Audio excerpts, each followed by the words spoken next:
Call this Regional Council meeting to order. Please be advised that tonight's meeting is available for the public to attend virtually and is being streamed and recorded. Should virtual attendees wish to address Council during either the public comment period or the question and answer period, use the raise hands feature on your webinar controls.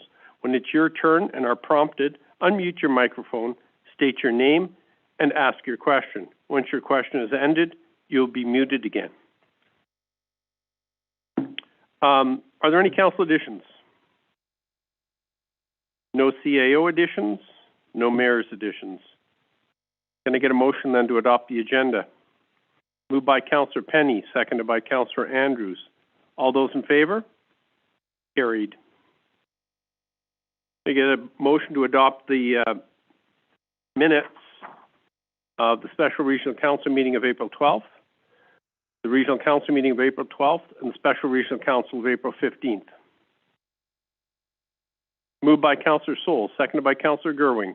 All those in favor? Carried. Are there any virtual attendees who wish to comment on tonight's agenda? Okay, seeing none, we'll move on to Administration Report number 20. Street pole banners for the Fort Nelson Secondary School, Toad River and Shallow School graduation 2021. Ms. Hanson?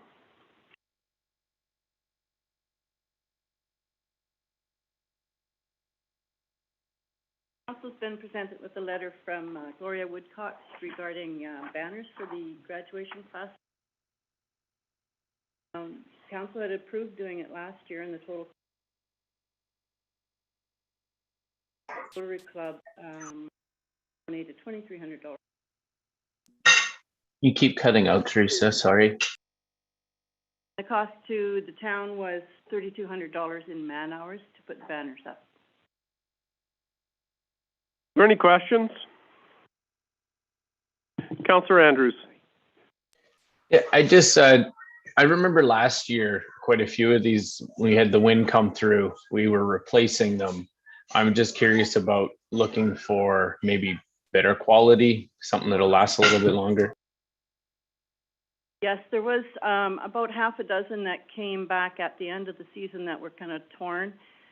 It was more of an attachment thing, I believe. And I did talk to Colin from Total Technology, who had made them, and he said if he got the contract again this year, he'd certainly talk with Public Works to find out what would work better. But in all honesty, the percentage that did come back that weren't damaged was good. Thanks. Councillor Roper? Just the same comment as Councillor Andrews. I did notice quite a few of the banners, once the wind got hold of them, they were squished and some of them just didn't do the grads justice.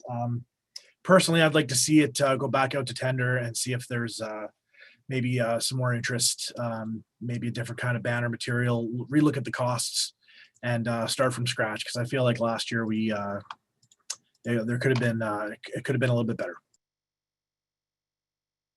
Councillor Gerwing. Yeah, I would also like to ensure that we do it in enough time that the banners are hung ahead of grad, like not minutes before grad, but yeah, certain. So if we are interested in moving forward, then I think that the timeline should be part of the tender. And I would be very interested in seeing this go forward, and also contacting Rotary to see if they would be interested in partnering again this year. Are there any other comments? Councillor Penny. Well, just point out, I don't see the numbers, but I do remember there was quite a difference last year in prices, right? We had two quotes, and one I think was probably 3 times. That could make a difference in quality of the material, so we'd have to be ready to spend more. Mrs. McIver? Yeah, so just to note as well, last year we didn't actually procure them, so because it was, because Rotary's offer was to supply the banners, we had collected quotes, but ultimately left it to Rotary to determine the supplier. So If the NRM is to fund it, we're bound by the purchasing policy, which would require a competitive bid process.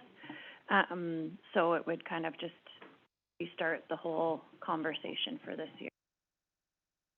Mr. Barry? And yeah, and this in addition to that, if we do go through the procurement process, we can add things to that process that, you know, timelines, quality of material, even a bit of a warranty of material. So you can attach that to, it's almost like a performance, so that, you know, there's many ways to kind of look at it. So there's some opportunities there also. Councillor Roper, then, did you want to make that motion? Sure, yeah, I'll make that motion. Councillor Gerwing seconds the motion. Is there any further discussion on this? So the motion is that we set aside $5,500 for the banners and that it goes out for tender. That's not, I wouldn't want to second that. Councillor Roper, your motion then, you wanted it, you wanted to make a motion that we put these banners out for tender, is that correct? Yes, I don't know what budget we would use. I guess we would determine that with a successful bid, but I'd like to put it out and see what our options are, and speak with maybe some of the companies and find out you know, who can do this the best way. Mr. Barry, how do we outline the bid process on quality of banners without mentioning a price? We would just procure them as per our purchasing policy, and then if there's certain elements that we want to ensure meet a certain performance, if it's, you know, if they need to last longer than a week or the first windstorm or whatever that might be, or if it rains, they don't fade or whatever. We would add that. Not that was the case last year. This suggesting we would put performance indicators in there so that it would tie it to that particular project. So we can look after that as part of the procurement process. So when you procure these, we need to know what the price is on that. What sort of a price we're looking at, council's looking at for that. So that would come back to council then?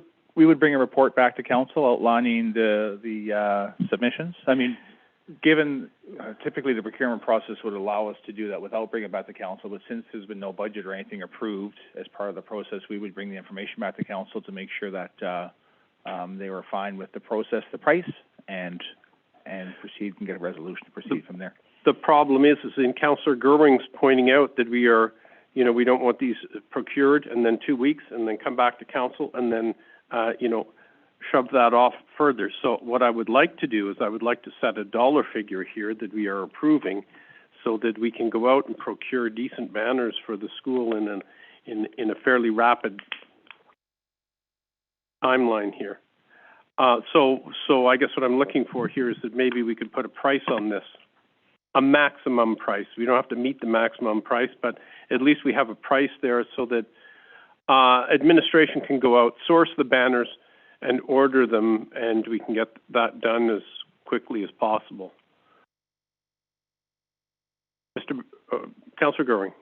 I'm wondering if I'm just really hesitant to attach a dollar value to it. I fully understand what you're after, and I fully support that 100%. I just really don't think I have enough information to say up to a maximum of $10,000 or whatever, because, you know, that gets out. Anyway, so I'm just wondering if we could do it via email poll, like afterwards, like we go to for the procurement process, we get the bids, and if it isn't lining up with a council meeting, that we can put that out via email, and then we can make the decision and then ratify it at our next council meeting. That could help to shorten the process. Councillor Andrews? Is there any way we can look up what our previous quotes were? Because as was mentioned, there was a pretty big spread on there, and we could kind of get a decent idea from that. I believe the quotes, the cost of the banners previously was $2,300, and our installation cost was $3,200. And I wouldn't anticipate our installation cost would be much different than that. But I believe last year's was $2,300. Yeah, last year we got quotes. Yes, that was the lowest bidder. That's what we've got for a low bid on that last year. Councillor Andrews? I'm just curious if we can look into the quotes, the other quotes, if we could pull those ones up. Mr. Barry? So if you wish, you can just kind of table this for now. Okay. And we'll just do a quick search if we can find, and we can bring that information back to council if you want to just proceed the other stuff, and we can, if you wish, Very well. because we can pull from the previous event.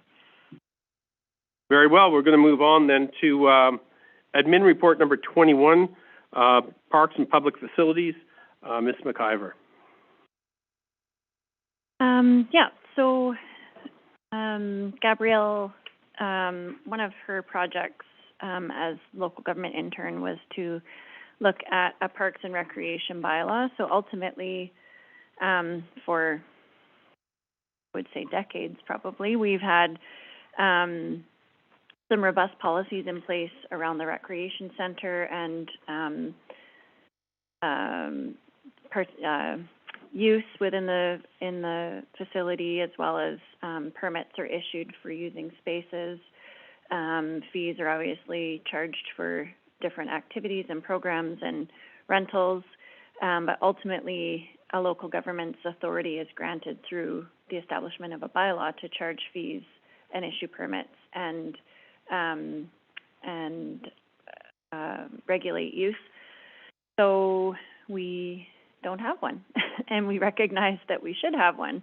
So Gabrielle has pulled a number of examples, but the one thing that didn't seem to necessarily match was the fees portion. So, and then Director of Recreation Harvey Woodland recognized that our fees are somewhat outdated. I believe that there was only a small amount of review undertaken when we opened the new rec center from the previous fees.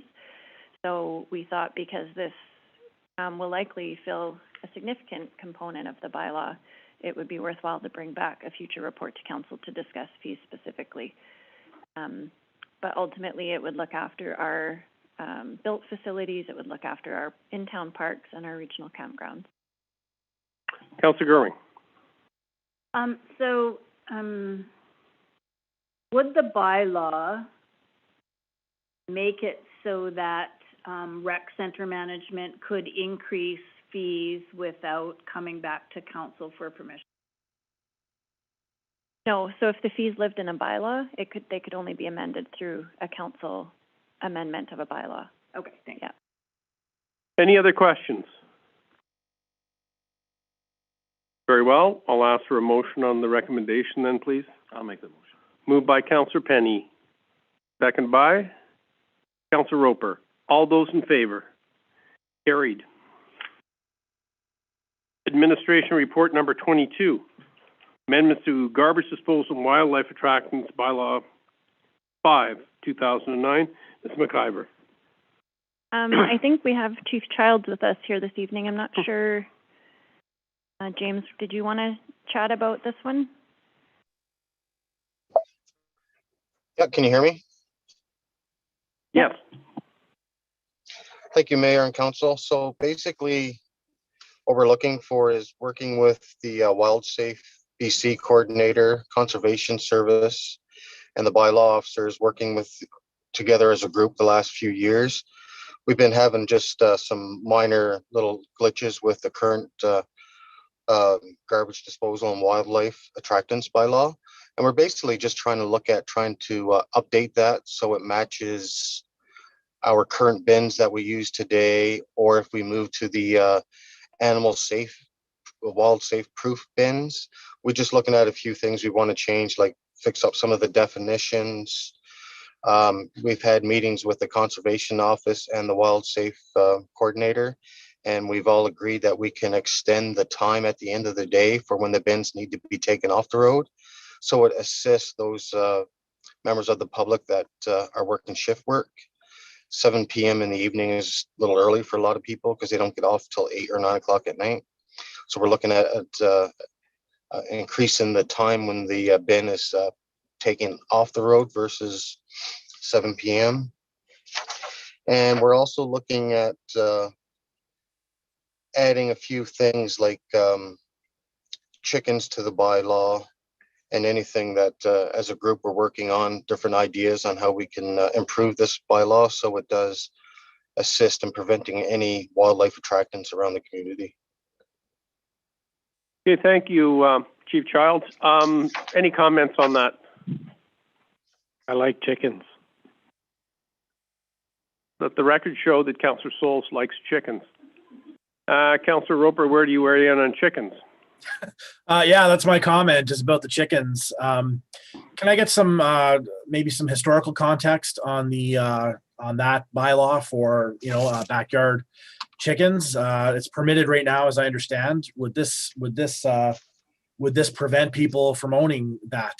And do we need to do some consulting before we make a decision, like that? Chief Childs? So we're not looking at not allowing people to have chickens. We're looking at basically having a grip on it. So one neighbor doesn't have 100 chickens and a rooster, and the another neighbor has a handful of chickens. We just want basically to fix it up in the bylaw where we'd have a defined definition of how many chickens basically a property is allowed to own. So, That's what we're Councillor, Chief Childs, then you're just trying to keep peace in the chicken coop, I see. Okay, I get that. Councillor Gerwing, did you have a question? No. Very well. Ms. McIver. So I just wanted to make a note that right now our bylaws are silent on chickens. And so we, when we do receive complaints about residents with backyard chickens, really the only mechanism we have is around noise in the noise bylaw.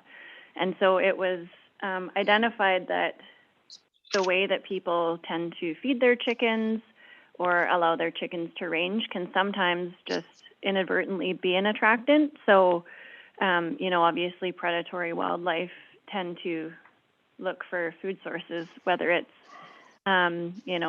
scrapings on the ground or it's just little chickens roaming around. So just as Chief Childs said, this is an opportunity to actually develop some language around that and give ourselves a little bit more control so that it's not the Wild West in people's backyards. Councillor Penny. I'm just ready to make a motion that we go with option number 1. Thank you very much. Very, very much, Councillor Penny. Seconded. Councillor Andrews seconds that motion. Is there any further discussion? Very well. All those in favor of the motion? And that carries unanimously. Thank you very much, Chief Childs. Thank you, Mayor and Council. Street name and civic address, bylaw number 189, 2021. Ms. McIver for first, second, and third reading. So as you can see, Gabrielle's been very busy writing bylaws. And so this one's coming back to council from November. As you'll recall, we suggested that a bylaw be developed to provide us with a process to manage, namely requests for name changes, road name changes, which came out of a request that Fort Nelson First Nation had submitted the summer prior. And so this is basically that. It's giving us the ability not only to name roads and rename roads, but assign civic addresses accordingly. Are there any comments? Councillor Gerwing. So under 5, general regulations, 5.3 says a person must use a highway name that is reasonably easy to spell and pronounce. And so I'm wondering, who gets to make that decision? Who defines that? And then given that 5.5, a person must use a highway name that is significant to the municipality's history or the region's indigenous peoples. I can see some conflict between these two articles in that we might want a First Nations name that is significant, that might at first glance be difficult to spell or pronounce, but gives us an opportunity to expand our ability to, recognize that language and appreciate that language. So I have an issue currently with 5.3. So, Ms. McIver, would I be correct in saying that the council could do whatever they want and then they would just simply be challenged on it if somebody thought that it went against 5.5? So in other words, if there was a First Nations name that council decided a road should be named, it would be up to someone to challenge us on that under our part of the bylaw. Is that correct? So if you look at part 4, so basically newly established names would be likely in association with a subdivision. So the bylaw delegates coordination of subdivision proposals and so new names to the department, which is Regional Development and Planning. At council's direction in November, council that follows the direction that was given at that time, and then council asked that they be given the authority to change names. So I suppose if council wants the authority to establish all names, that would be something we'd need to revise in this bylaw. Otherwise, it rests in the hands of the planning department. Is that correct? Currently as it's written. Councillors, do you have any opinion on that? Councillor Gerwing. I see that as a blockage. I wouldn't want to see that, given this 5.3. I just see that as a possibility of getting something hung up. So are you in favor of this road naming coming to council, or being left with the planning department? I don't think I have a problem with it remaining with the planning department, and or either way. It doesn't really matter. I just don't think that 5.3 is well enough defined. And I think so I'm reading this whether I'm a council person or whether I'm a member of the planning department, and 5.3 says that the highway name has to be reasonably easy to spell and pronounce, and there's an option before me that I can't spell or pronounce. My hand is tied as to whether I can vote in favor of that name. I might want to vote in favor, but 5.3 says I can't. So I just don't like to have 5.3 in there. I don't know what the value of that is. Councillor Penny. I'm on the same mind as Councillor Gerwing here. I don't see a point in having that wording in there, really. I mean, So we can omit that. It can be omitted from the bylaw and still be given reading. Are there any other comments on that? Very well. Councillor Gerwing, then, would you like to make the motion that 5.3 be deleted then? I would like to make that motion, Mayor. Thank you. Very well. And do we have a seconder for that? Councillor Penny would second that. All those in favor of deleting 5.3? Carried. Very well. We'll go on to the rest of the bylaw, 189. Was there any other discussion on 189? Very well. I'll ask for a motion then that we give first, second, and third reading to bylaw number 189. Moved by Councillor Souls, seconded by Councillor Roper. All those in favor? Carried. Returning now to, bylaw enforcement amendment number 190. Ms. McIver, that was part and parcel of 189, or is this a separate? So it is a separate bylaw amendment, but it works in coordination with the street name and civic address bylaw. So it basically provides the authority to issue fines for non-compliance notices, bylaw enforcement notices, aka fines for non-compliance. Very well. Is there any comments on this? Very well. Can I have a motion then to approve bylaw number 190, first, second, and third reading? Moved by Councillor Penny. I'll second that motion. All those in favor? Carried. We'll return now to administration report number 20, the street pole banners. Mr. Barry. So Mayor, yes, so last year the quotes came back. We received 3 quotes. Lowest was at $2,300 from Total Technologies and Graphics. The second quote was from Aurora Flags and Banners for $34.47. This is for the supply of the banners.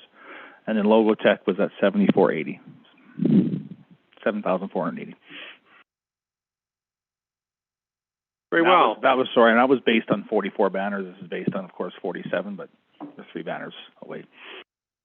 Right, I also wanted to add that perhaps if we do decide to go ahead with this, we might want to check with Fort Nelson First Nations to see if they want to make a contribution too, because I'm assuming we would include Cello grads and Prophet River grads, and so we might want to check with both of those nations to see if they would like to contribute to this. Are there any other comments on that? Very well. I think in this, it does reach out to, there is some comment here on, maybe within the letter, regarding grads from Fort Nelson First Nations as well, but I can't remember.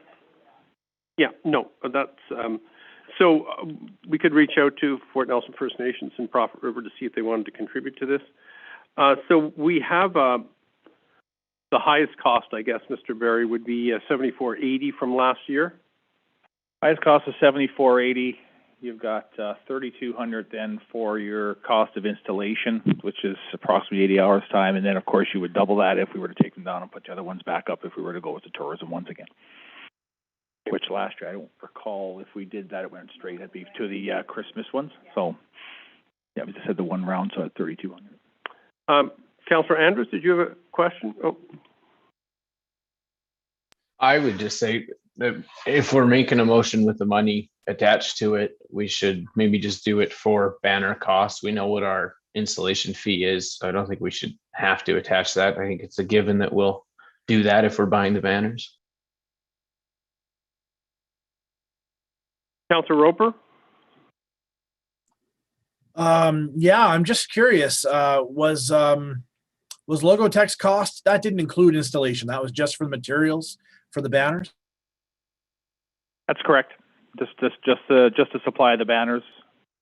170 a banner is what they quoted last year per banner. Right. So, I think if we wanted to attach a dollar amount, I think that's pretty close to our maximum. And then if we go with anything lower, it'll be, savings. So if we did have to attach a cost, I would go up to that amount, that $7,000 to $8,000 range if we had to. Councillor Andrews. What part of the budget does this come out of? It would come out of the street banner budget, which we probably don't have enough to cover, but similar to last year, we would go over that and just and we would look after the funds from we wouldn't go over budget altogether, I guess, in our roads and grounds budget, but it would come out of our street banner budget. Councillor Gerwing. I think I'm still uncomfortable in attaching a dollar amount to it. I would like to put it out for tender and see what comes back, and then move as quickly as we can once the quotes are back in. That would be my preference. Councillor Penny. Beat me to it. I was going to say almost the exact same thing. I'd still rather go out on tender. I just hate when you put a number out there prior to a bid. Now you've set the bar, right? Mr. Barry. Just say, our procurement policy doesn't require us to tender, so we're actually going in for quotes. So this would be that would be quicker, and this is what we did last year. So we would go out for quotes. We would just attach some performance measures, for lack of better words, to the request when we go out for those quotes. Sometimes we could do things like, pay so much up front, do the remainder if they last, or if there's issues or whatever that might be. But we'll for sure communicate the importance of the quality of the material. So it's, because as we know, not necessarily cheapest is always best. So we'll be able to turn that information around fairly quickly for council, and then we can communicate that and decide from there if we, just from a timing perspective, how we want to get council to get those approvals, if council wishes to go that route. Councillor Roper, do you want to make that motion then that we send this out for quotes? Sure. Yes, please. Yep, I'll make the motion. Moved by Councillor Roper, seconded by Councillor Penny. All those in favor? Carried. I go now. Correspondence, Phoenix Theatre, letter from Phoenix Theatre Management Society.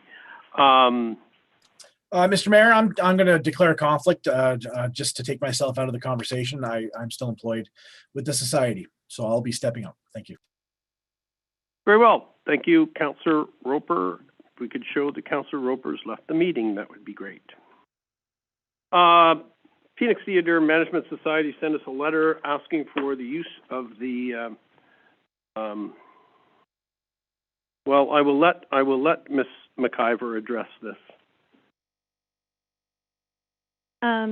So the letter attached requests that council designate the adjacent lot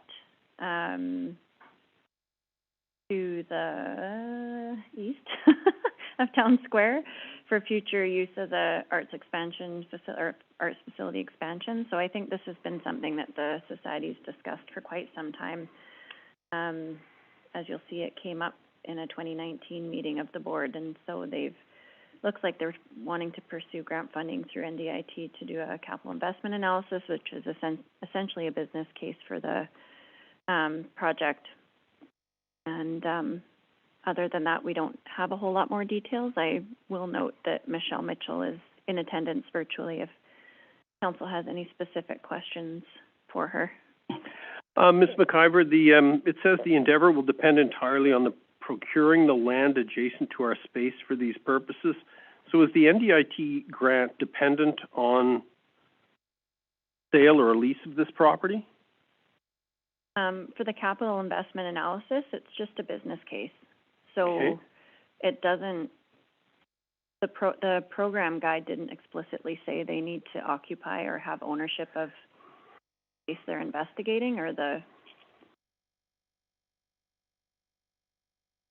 proposed location, but perhaps they've received counsel otherwise from NDIT. I'm not sure. Some of the program guide today, and it doesn't. So perhaps we could engage with the Phoenix Theatre Society, just see and NDIT, just to find out what the parameters are around this, to see if this is dependent. And the term procuring, I'm not sure what that means, sale or lease or rent, or how that's defined. Councillor Andrews. So I'm assuming this is the lot that they currently use when they do the drive-in theaters. Is that currently marked or slated for anything else within the municipality? Is there a plan for that lot? Mr. Barry? Nothing right at this point besides the drive-in that's been occurring. There's nothing else, and previous to that there was the farmers market, but nothing in the future, Councillor Andrews, that I'm aware of anyway. Councillor Gerwin. So I've been struggling with this one a little bit. I think I need a little bit more information to see what the possible expansion could look like. I'm not against it. Like, I don't think we have any plans for that property, and, you know, it's nice to see something instead of an empty lot. But I'm just not feeling like I have enough information to make a formal decision on reserving that lot for a specific use where I don't have a few more details. Councillor Souls. I think that, like, as far as doing research, which is what they're really doing, I mean, I can see us giving permission to utilize it as though it were there for the future purposes, if they want to use that as though it were there for a study to determine what the cost of adding on or building would be. I can see that having value, but I don't think that we should be talking about the land as a sale or anything at this point until we decide what we're doing with this building, because this is all part of a picture that we're talking about together right now, and we're talking about whether or not we should be putting investment into this building and projecting fairly long-term use or repairs and so on. I think that should be part of the discussion before we let part of the building expand. So I think before we go down that trail, maybe we should instruct staff to engage with the Phoenix Theatre and find out exactly what they need or what they're requesting here for the property in order to achieve the goals that they're asking for in this letter, and maybe then come back to council and we get a little better idea and answer some of those questions. Did you want a motion for that? I'll move that. Do we have a seconder, please? Seconded by Councillor Penny. All those in favor? Carried. Fort Nelson Friendship Society request for a letter of support for harm reduction van. Do you have any comments on that, councillors? Oops, sorry. Yes. Thank you. Good catch, Councillor Penny.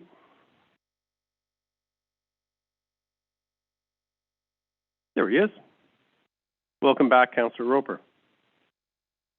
Fort Nelson Friendship Society, a request for a letter of support for a harm reduction van. Are there any comments from councillors? Very well. Hearing none, I will make a motion that we write a letter of support for a harm reduction van. Do I have a seconder? Seconded by Councillor Souls. All those in favor? Carried. Letter to Minister Rob Fleming regarding Bus North. Received that for information. A letter of support to MP Zimmer, support for suicide prevention hotline. Information packages, council information package for April 14th, 2021, and council information package for April 21st, 2021, received for information. No additions by mayor, council, or councillors or the CAO. Mayor's discretionary charges, first quarter, January 1st to March 31st. Ms. McIver, I believe in the packages that were sent out, there was a bit of an error. This is $400 that was going to the municipality from NCLGA, is that correct? Yeah, it's the per diem for you to participate in meetings, so we missed a negative, which would mean it's a credit. Very well. Okay, so the mayor's discretionary fund should be $400 to the good today, I guess. So,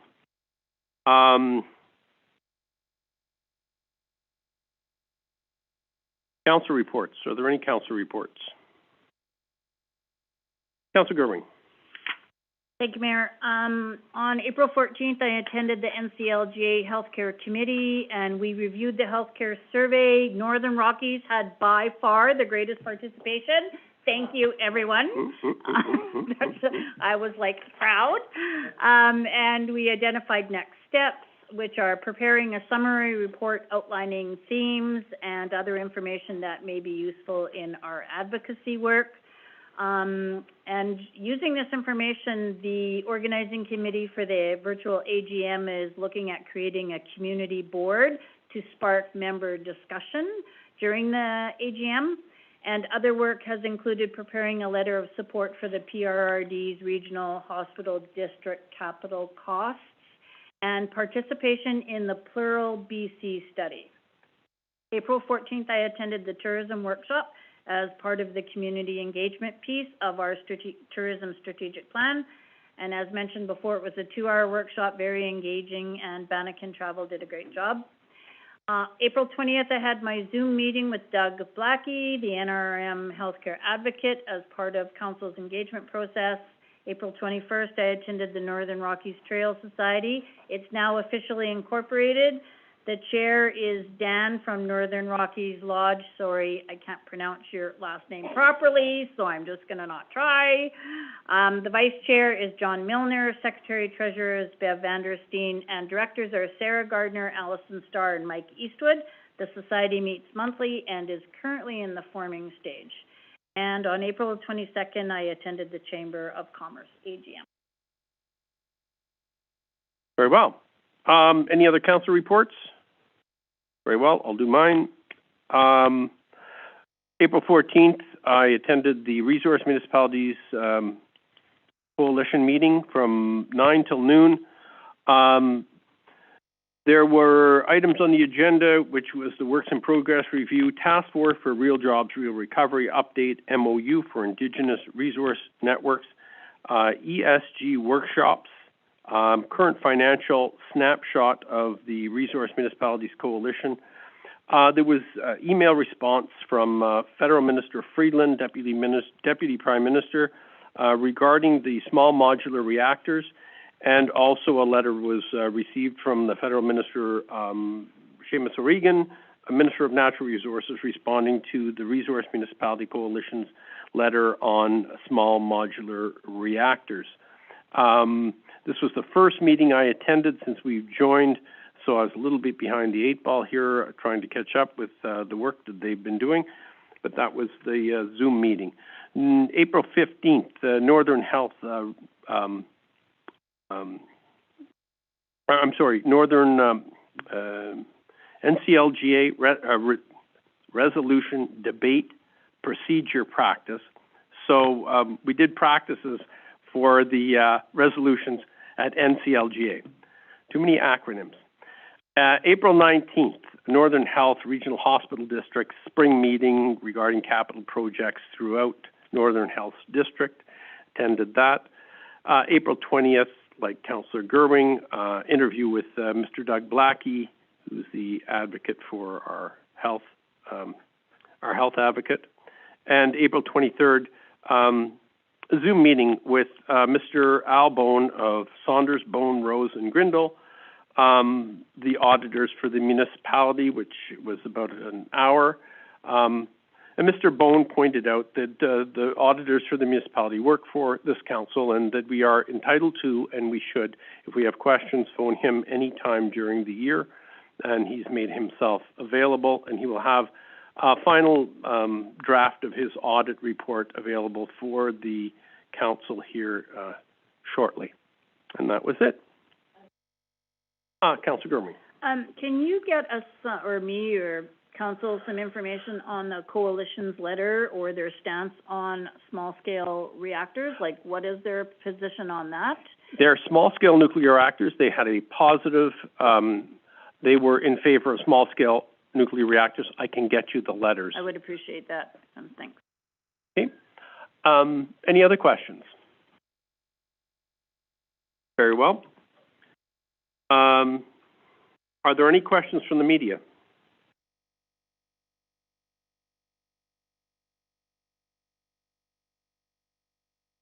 Are there any virtual attendees who have any questions? Very well. Seeing no further business, I will declare the meeting adjourned.